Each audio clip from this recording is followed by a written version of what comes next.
Hello बच्चों, हम inorganic chemistry का एक इम्पॉर्टेंट टॉपिक पढ़ने वाले हैं जिसका नाम है रेजोनेंस। सबसे इम्पॉर्टेंट बात यह है कि रेजोनेंस की नीड क्या है। तो एक्चुअल में इनऑर्गेनिक केमिस्ट्री में किसी मॉलिक्यूल का स्ट्रक्चर बनाने का पर्पज़ ये होता है कि स्ट्रक्चर मॉलिक्यूल की सारी प्रॉपर्टी को एक्सप्लेन करे।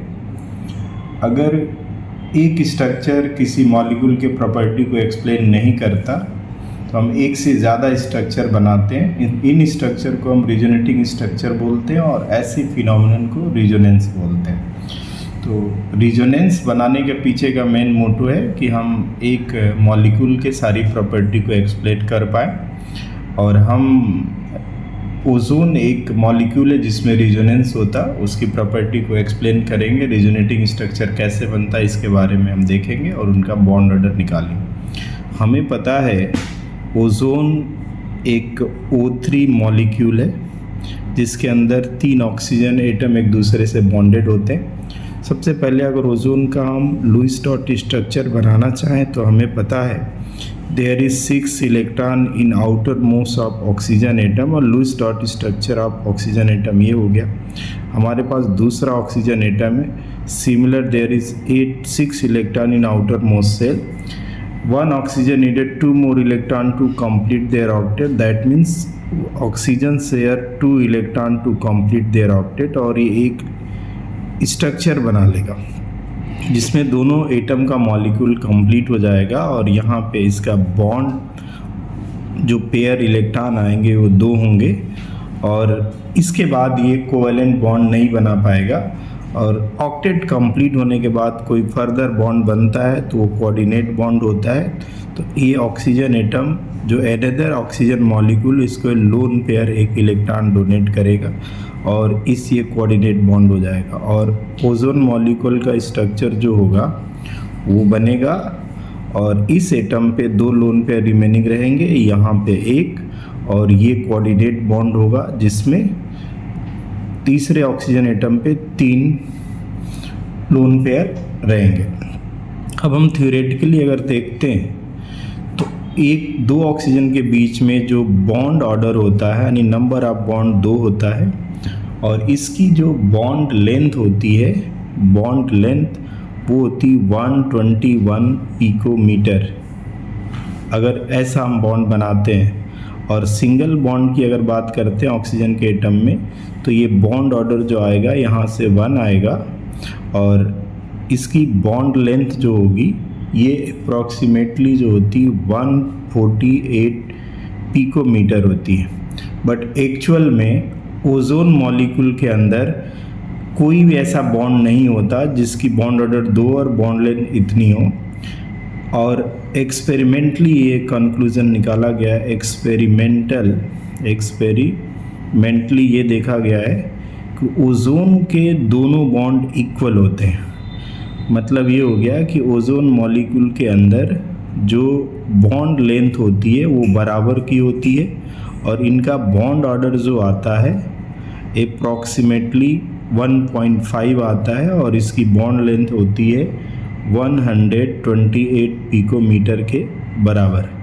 अब सवाल ये है कि इनके बॉन्ड ऑर्डर का एक्सप्लेनेशन हम लुईस डॉट स्ट्रक्चर से कैसे दे पाएँ। तो हम क्या करते हैं कि हम इस मॉलिक्यूल के अलावा एक और स्ट्रक्चर बनाते हैं जिनको हम रेजोनेटिंग स्ट्रक्चर बोलते हैं। तो इस मॉलिक्यूल में रेजोनेटिंग स्ट्रक्चर कैसे बना पाएंगे। रेजोनेटिंग स्ट्रक्चर बनने का प्राइमरी कंसर्न ये होता है कि उसके अंदर कम से कम एक पाई बॉन्ड हो और अल्टरनेट एटम पे एक लोन पेयर होना चाहिए। तो हमारे पास ओजोन के लुईस डॉट स्ट्रक्चर में पहले एटम पे एक पाई बॉन्ड है और तीसरे एटम पे एक लोन पेयर है, तो ये रेजोनेंस दे सकता है। इतनी प्राइमरी कंडीशन होनी चाहिए। और रेजोनेंस बनाने का तरीका ये होता है कि अगर हमें इस मॉलिक्यूल का रेजोनेटिंग स्ट्रक्चर बनाना पड़े तो सबसे पहले हमें पता है ये बॉन्ड पेयर है, इसमें पाई इलेक्ट्रॉन है। और यहाँ की बात करें तो सबसे पहले हम सारे लोन पेयर बॉन्ड पेयर को एक्सप्रेस करते हैं, और पाई इलेक्ट्रॉन रेजोनेंस बनाने में इन्वॉल्व होता है, सिग्मा इलेक्ट्रॉन रेजोनेंस में इन्वॉल्व नहीं होते। अब होता क्या है रेजोनेंस में कि जो लोन पेयर होते हैं गोज़ टू साइड, वो साइड में जाते हैं, एज ए बॉन्ड पेयर में कन्वर्ट हो जाते हैं, and bond pair goes to atom as a lone pair, ऐसे होता है। अब इस बात को हम एक्सप्लेन करें तो हम एरो डायग्राम के थ्रू रेजोनेटिंग स्ट्रक्चर की शुरुआत करते हैं। तो ये लोन पेयर इस बॉन्ड के पास जाएगा as a bond pair, side में जाएगा, और ये पाई बॉन्ड जो होगा एटम के पास आएगा एज ए लोन पेयर। तो पहले एरो दिखाते हैं और इसका एग्जीक्यूशन करते हैं। तो हम रेजोनेटिंग स्ट्रक्चर के लिए ये डबल हेडेड एरो बनाते हैं। हमको पता है ये पाई बॉन्ड टूट जाएगा, और पहले यहाँ 2 लोन पेयर थे, अब ये पाई बॉन्ड टूट के लोन पेयर बन चुका, और दूसरे ऑक्सीजन मॉलिक्यूल के एटम के अंदर ये इलेक्ट्रॉन इधर आके पाई बॉन्ड बना लिया। फिर से ये हमारे पास 2 लोन पेयर हो गए और यहाँ पे 1 लोन पेयर, 2 रेजोनेटिंग स्ट्रक्चर बन गए। अब हमें पता है कि एक पाई बॉन्ड दोनों सिग्मा बॉन्ड पे स्विच कर रहा है। रेजोनेंस में कभी भी एटम अपनी पोजीशन को एक्सचेंज नहीं करते, न अपनी पोजीशन को लेफ्ट करते हैं, हमेशा लोन पेयर और बॉन्ड पेयर एक्सचेंज होता है। इस हिसाब से अगर हम हाइब्रिड स्ट्रक्चर बनाएं इन दोनों का कंबाइंड फॉर्म, तो ये बनेगा ऑक्सीजन, और एक सिग्मा बॉन्ड जो कंटिन्यू रहेगा, कहीं चेंज नहीं होगा। लोन पेयर इधर दिखा देते हैं, एक लोन पेयर यहाँ पे, एक यहाँ पे, जैसे इसमें मॉलिक्यूल में दिया गया है, और ए पाई बॉन्ड जो होगा इस दोनों बॉन्ड के बीच में रिजोनेट करेगा और शिफ्ट होता रहेगा। इस हिसाब से अगर हम इसका बॉन्ड ऑर्डर का कैलकुलेशन करें तो बॉन्ड ऑर्डर इक्वल होता है 1 plus pi bond divided by sigma bond, number of sigma bond. तो हम इस मॉलिक्यूल में अगर देखते हैं तो पाई बॉन्ड 1 है और सिग्मा बॉन्ड 2 है।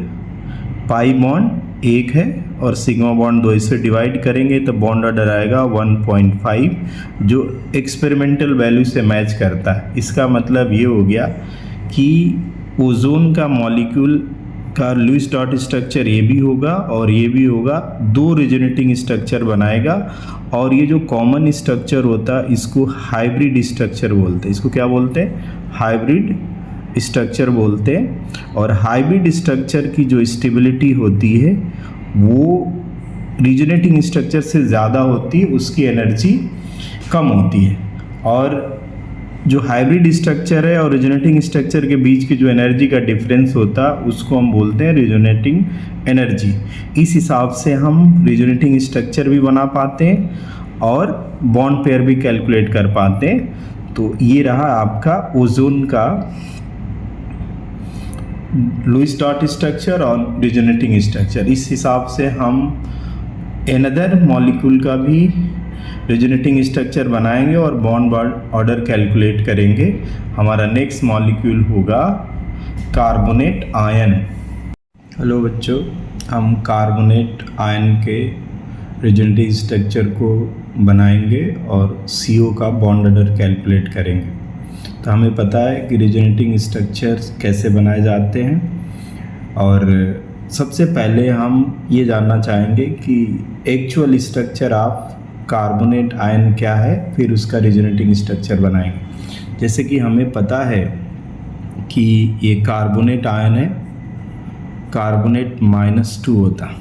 हमें इसका एग्जैक्ट स्ट्रक्चर बनाने के लिए सबसे प्राइमरी कंडीशन ये है कि कार्बन के आउटर मोस्ट सेल में 4 इलेक्ट्रॉन होते हैं, मतलब बैलेंस इलेक्ट्रॉन 4 हैं और इस पे 2 नेगेटिव चार्ज है। अगर हमें कार्बोनेट आयन का स्ट्रक्चर बनाना है तो हम लुईस डॉट स्ट्रक्चर बनाएंगे। तो 2 नेगेटिव चार्ज अगर है तो ये बहुत बेहतरीन मेथड है कि 2 ऑक्सीजन सिंगल बॉन्ड से बॉन्डेड होंगे और नेगेटिव चार्ज इनके पास होगा। तो हमने 2 ऑक्सीजन को सिंगल बॉन्ड से कनेक्ट कर दिया और 2 इलेक्ट्रॉन कंज्यूम कर लिया, और जो ऑक्सीजन बच गया उसको डबल बॉन्ड से कनेक्ट कर देंगे।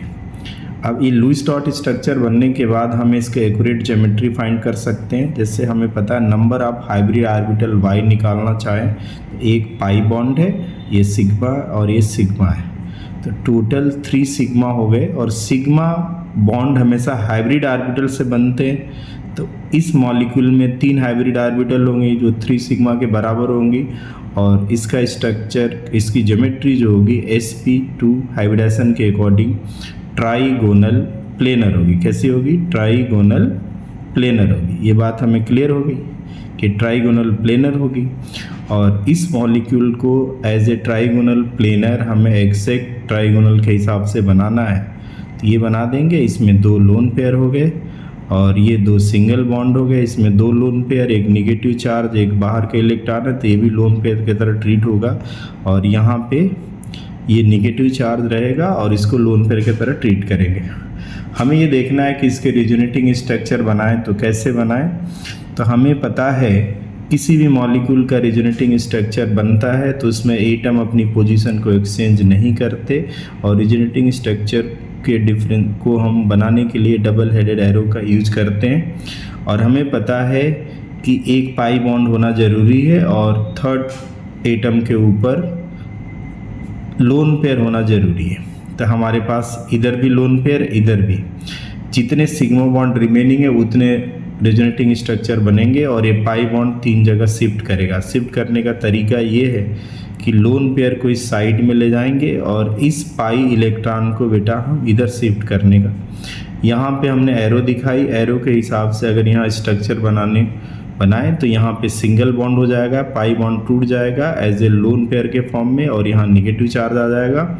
और यहाँ पे लोन पेयर साइड में जाने का मतलब हो गया कि एक न्यू पाई बॉन्ड का फॉर्मेशन हो जाएगा। ये पाई बॉन्ड बन गया, ये सिग्मा, और ये एज इट इज़ रहेगा जिस पे एक निगेटिव चार्ज है। अब हमें पता हो गया कि पाई बॉन्ड यहाँ भी था, फिर यहाँ शिफ्ट हो गया, और एक और पोजीशन अभी बचती है कि इस लोन पेयर को हम फिर साइड में चेंज कर दें और इस पाई बॉन्ड को फिर से तोड़ करके इधर ला दें। तो ये हमारा तीसरा रिजोनेटिंग स्ट्रक्चर बन जाएगा। यहाँ पे एज इट इज़ रहेगा, निगेटिव चार्ज है, और यहाँ पे पाई बॉन्ड बन जाएगा, और यहाँ पे एज आपका पाई बॉन्ड टूट करके निगेटिव चार्ज आएगा। इसका मतलब रिजोनेटिंग स्ट्रक्चर में पाई बॉन्ड अपनी पोजीशन को चेंज करता रहता है। और फिर से इससे अगर हमें ये मॉलिक्यूल को बनाना पड़े तो आप ऐसे एक्सचेंज करके बना सकते हैं। एक पाई बॉन्ड ऐसे घूमता रहेगा। अगर इसका हाइब्रिड स्ट्रक्चर हमें बनाना पड़े तो हमें पता है कि कार्बन का सिग्मा बॉन्ड जो होता है कार्बन ऑक्सीजन का रिजोनेंस में इन्वॉल्व नहीं होता। तो 3 ऑक्सीजन को ऐसे बना देंगे, इसमें 2 लोन पेयर दिखा देते हैं, और ये पाई इलेक्ट्रॉन जो होता है ऐसे शिफ्ट होता रहता है, और 2 निगेटिव चार्ज है तो इस पूरे मॉलिक्यूल पे -2 लिख देते। इस हिसाब से ये रेजोनेटिंग स्ट्रक्चर हमारा बनके रेडी हो गया। अब हमें करना क्या है कि हमें बॉन्ड ऑर्डर ऑफ CO निकालना होता, तो बॉन्ड ऑर्डर हमें CO का निकालना पड़े तो इसके लिए फार्मूला होता है bond order 1 plus number of pi bond divided by number of sigma bond. और इस मॉलिक्यूल के अंदर हम देख रहे हैं कि ये पाई बॉन्ड 1 है और सिग्मा बॉन्ड आपके 3 है। तो सब मिला के बॉन्ड ऑर्डर जो आएगा 1.33 कार्बोनेट। इसका मतलब ये हुआ कि कार्बोनेट आयन के अंदर जो CO बॉन्ड है उसका बॉन्ड ऑर्डर जो होगा वो होगा 1.33 का होगा। एक तो ये तरीका है। अगर हम दूसरा तरीका से बॉन्ड ऑर्डर कैलकुलेट करना चाहें तो हमारे पास फार्मूला होता है बॉन्ड ऑर्डर इक्वल होता है total number of bond in molecule divided by resonating structures. और हमें पता है कि इसमें टोटल बॉन्ड एक पाई बॉन्ड है और 3 सिग्मा बॉन्ड है। टोटल बॉन्ड 4 हो गए, रिजोनेटिंग स्ट्रक्चर हमारे 3 बने हुए हैं। इस हिसाब से आएगा 1.33। तो बॉन्ड ऑर्डर दोनों तरीक़ा से हम कैलकुलेट कर सकते हैं। हेलो बच्चों, हमारे पास एक फॉस्फेट आयन है जिसका हमें रिजोनेटिंग स्ट्रक्चर बनाना है और PO का बॉन्ड ऑर्डर कैलकुलेट करना। सबसे पहले हमें PO4-3 आयन का स्ट्रक्चर जानना होगा कि इसका ज्योमेट्री कैसी है और शेप कैसा है। तो सबसे पहले स्ट्रक्चर की बात करेंगे तो हम एक रफ लुईस डॉट स्ट्रक्चर बनाएंगे। हमें पता है फॉस्फोरस मॉलिक्यूल के अंदर 5 वैलेंस इलेक्ट्रॉन होते हैं और फॉस्फेट आयन पे 3 नेगेटिव चार्ज है। इसका मतलब हो गया कि 3 ऑक्सीजन सिंगल बॉन्ड से बॉन्डेड होंगे और नेगेटिव चार्ज इन्हीं ऑक्सीजन के ऊपर होगा। तो हम 3 ऑक्सीजन को ऐसे सिंगल बॉन्ड से बॉन्डेड दिखा देंगे। 3 बॉन्ड बनने के बाद एक जो ऑक्सीजन बच गया बेटा वो डबल बॉन्ड से फॉस्फोरस से बॉन्डेड होगा। और इस स्ट्रक्चर बनने के बाद अगर हम काउंट करते हैं कि नंबर ऑफ हाइब्रिड ऑर्बिटल इसके अंदर कितनी है, तो नंबर ऑफ हाइब्रिड ऑर्बिटल जो होती हैं वो number of sigma bond hybrid orbital calculation जो होता है number of sigma bond plus lone pair के। इस फॉस्फोरस मॉलिक्यूल में कोई लोन पेयर नहीं है तो हाइब्रिड ऑर्बिटल सिग्मा बॉन्ड के बराबर होंगी, क्योंकि सिग्मा बॉन्ड सिर्फ हाइब्रिड ऑर्बिटल से बनता है। और यहाँ पे सिग्मा बॉन्ड आपका 4 हो गया, 4 सिग्मा बॉन्ड है तो 4 हाइब्रिड ऑर्बिटल होंगी और यहाँ पे sp3 हाइब्रिडाइजेशन होगा। अगर sp3 हाइब्रिडाइजेशन है और सारे बॉन्ड पेयर हैं तो स्ट्रक्चर आपका टेट्राहेड्रल होगा। क्योंकि मॉलिक्यूल के अंदर कोई लोन पेयर नहीं है तो स्ट्रक्चर क्या हो जाएगा, टेट्राहेड्रल हो जाएगा, जिसको आसानी से बना सकते हैं। और एक्चुअल में इस मॉलिक्यूल का स्ट्रक्चर जो होगा टेट्राहेड्रल बनाएंगे तो ये बनेगा हमारा एक्यूरेट स्ट्रक्चर। और जब भी हम रिजोनेटिंग स्ट्रक्चर बनाते हैं तो हम बॉन्ड पेयर और लोन पेयर को एग्जैक्टली दिखाना पड़ता है। तो हमने लोन पेयर और बॉन्ड पेयर को एग्जैक्टली दिखा दिया। और हमें इसका रिजोनेटिंग स्ट्रक्चर बनाना पड़े तो कैसे बनाते हैं, हमें पता है कि पाई बॉन्ड रिजोनेटिंग स्ट्रक्चर में अपनी पोजीशन को चेंज करता है, सिग्मा बॉन्ड रिजोनेंस में इन्वॉल्व नहीं होते। और यहाँ पे बेटा 1 2 3 4 सिग्मा बॉन्ड है, पाई बॉन्ड सिंगल है तो ये पाई बॉन्ड रोटेट करेगा और सारे एटम अपनी पोजीशन पे इंटैक्ट रहेंगे। रिजोनेंस में कोई भी एटम अपनी पोजीशन को एक्सचेंज नहीं करता, सिर्फ lone pair and bond pair exchange their position. तो इस हिसाब से अगर देखेंगे तो ये lone pair goes to the side and bond pair goes to the atom as a lone pair. तो पहले स्ट्रक्चर की बात करेंगे तो एक तो ये बन गया और दूसरा में बात करेंगे तो ये बॉन्ड तोड़ देते हैं जहाँ पे सिग्मा बॉन्ड हो गया और यहाँ पे आपका पाई बॉन्ड हो गया। और ये पाई बॉन्ड पूरे मॉलिक्यूल में रोटेट करेगा, अपनी पोजीशन को एक्सचेंज करता रहेगा, जितने बार कर सकता उतने रिजोनेटिंग स्ट्रक्चर बनेंगे। और इस मॉलिक्यूल में टोटल 4 प्रोबेबिलिटी है अपनी पोजीशन को एक्सचेंज करने का। जस्ट लाइक दैट अगर ये अपनी पोजीशन से साइड में जाता है तो बॉन्ड पेयर बन जाएगा और ये पाई बॉन्ड टूट करके फिर से लोन पेयर बनेगा। तो नेक्स्ट हमारा रिजोनेटिंग स्ट्रक्चर होगा ये एज इट इज़ रहेगा, यहाँ पे नेगेटिव चार्ज और यहाँ पे फिर से बॉन्ड टूट जाएगा और यहाँ पे नेगेटिव चार्ज और यहाँ पे ये पाई बॉन्ड बन गया।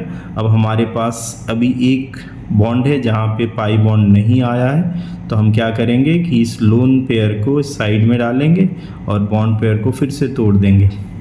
तो एक्चुअल में हमारे पास 4 रिजोनेटिंग स्ट्रक्चर बन जाएंगे। ये हमारा नेगेटिव चार्ज और ये दूसरा ऑक्सीजन, इसमें नेगेटिव चार्ज और फिर से यहाँ पे आएगा नेगेटिव चार्ज और यहाँ पे डबल बॉन्ड।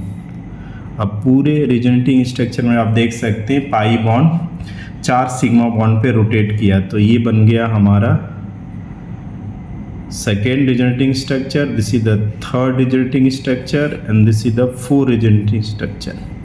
अगर ये सारे रिजोनेटिंग स्ट्रक्चर को मिला करके हम हाइब्रिड बनाना चाहें तो हमारे पास एक हाइब्रिड स्ट्रक्चर बनेगा जिसमें सब जगह सिंगल बॉन्ड होगा और ये ऑक्सीजन होंगे और पाई बॉन्ड हर जगह रोटेट करता हुआ दिखेगा।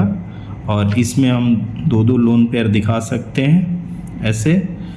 और निगेटिव चार्ज को हम इधर बाहर के तरफ -3 करके दिखा देंगे, पूरे मॉलिक्यूल पे रोटेट करेगा। -3 है, और एक ऑक्सीजन पे अगर हम करते हैं तो -3/4 का कंट्रीब्यूशन हर जगह होगा। तो ये बन गया अपना हाइब्रिड स्ट्रक्चर। क्या बना बेटा? ये बन गया हाइब्रिड स्ट्रक्चर। हाइब्रिड स्ट्रक्चर की स्टेबिलिटी ज़्यादा होती है क्योंकि इसकी एनर्जी कम होती है, और रिजोनेटिंग स्ट्रक्चर और हाइब्रिड स्ट्रक्चर के बीच का जो एनर्जी डिफरेंस होता है उसे हम बोलते हैं रिजोनेंस एनर्जी। अब रही बॉन्ड ऑर्डर की, तो बॉन्ड ऑर्डर कैलकुलेट करने के पास हमारे पास दो फार्मूले हैं। ये 1 plus number of pi bond upon number of sigma bond. तो यहाँ पे हमारा पाई बॉन्ड 1 है और टोटल सिग्मा बॉन्ड 4 है। तो इस हिसाब से हमारा बॉन्ड ऑर्डर रहता 1.25 का बॉन्ड ऑर्डर आएगा पूरे CO मॉलिक्यूल में, PO4 मॉलिक्यूल में PO का बॉन्ड ऑर्डर 1.25। बॉन्ड ऑर्डर का दूसरा भी तरीका है कि हमारे पास टोटल बॉन्ड मॉलिक्यूल P4 में 5 है और टोटल रिजोनेटिंग स्ट्रक्चर हमारे बन रहे हैं 4। इस हिसाब से कैलकुलेट करेंगे तो 1.25 इससे भी आ जाएगा। तो PO का बॉन्ड ऑर्डर ऐसा हो गया। ठीक है, इस हिसाब से हम चाहें तो अदर आयंस का भी रिजोनेटिंग स्ट्रक्चर और बॉन्ड ऑर्डर बता सकते हैं। और फॉर एग्जांपल अदर कैलकुलेशन आप करना चाहते हैं तो आप SO3 माइनस का रिजोनेटिंग स्ट्रक्चर बना के देख सकते हैं, SO4-2 का बना सकते हैं और इनका बॉन्ड ऑर्डर निकाल सकते हैं। अगर आपको हेल्प की ज़रूरत करे तो आप कमेंट करके हमें बता सकते हैं। ठीक है, थैंक यू फॉर वॉचिंग।